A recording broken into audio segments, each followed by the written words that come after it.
காற்றோடு இமையாய் சுகமான சுமையாய் இரு கையில் ஏந்தி தாலாட்டுவேனே.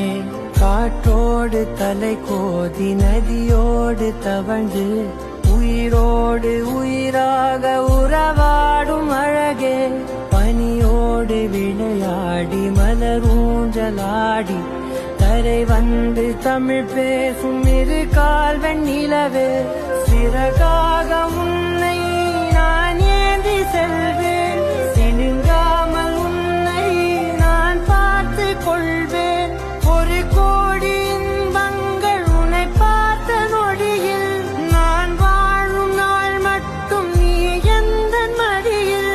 உன்னை ஈன்ற பொழுதிங்கு கடவுள் தன் முகம் பார்த்த பொழுது உன் பாதம் தொழுது.